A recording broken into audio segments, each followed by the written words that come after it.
Hello again, folks. This is an Autogyro or gyro. I don't think you see them much around these days, but James Bond used one in, I forget the name of the film now. The one mainly based in Japan.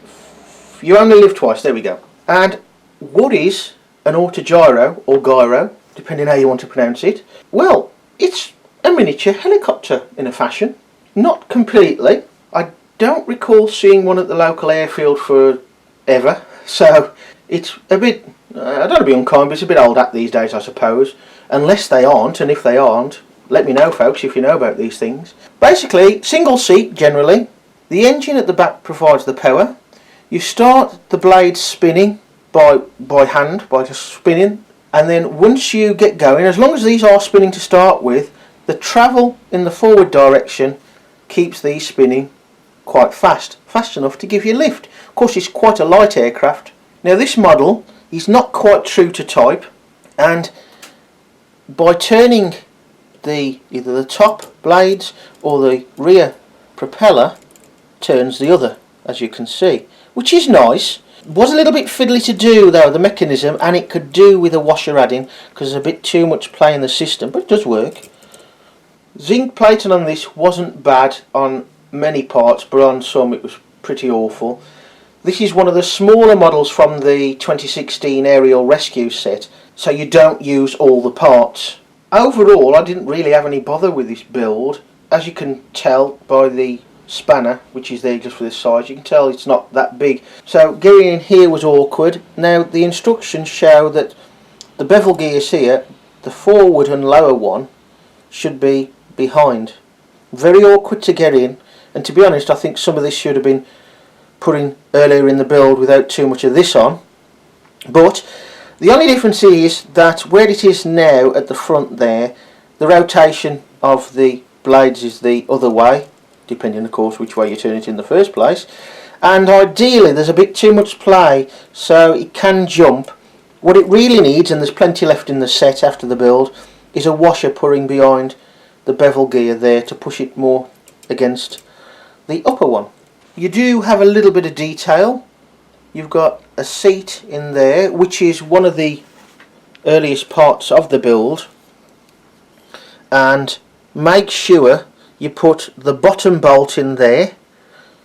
Use the spanner to point it out. One right at the bottom there. Put that in first before these, otherwise you won't be able to get it in. Very close in there.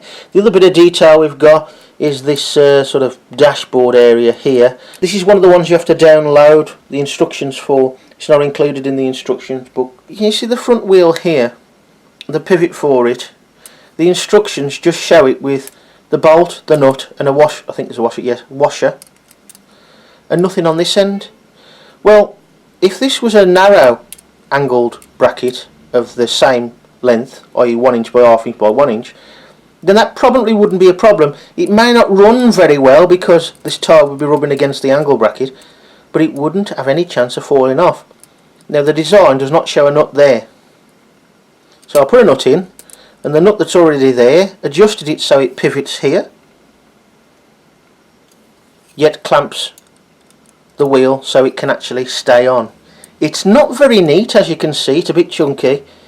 Does work like that. The original design was, well, useless. Now there are some areas of the engine and propeller mechanism that you have to hold 3-4 parts together. You can't really see because they're inside all this.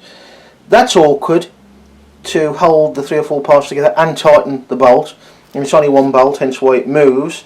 And as in all builds really, at some points you have to leave some bolts on a stage a little bit loose so you can adjust and tighten them up together with a later stage. The instructions state a 9mm bolt here. Now you've got the bolt, you've got a small plastic spacer, this narrow strip, then the nut. 9mm is not long enough. There are enough spare 12mm to swap those for, one each side, so no problems really there. I suppose with this model you could say there's a couple of niggles that perhaps sound worse than they are. Overall it was a pretty decent build.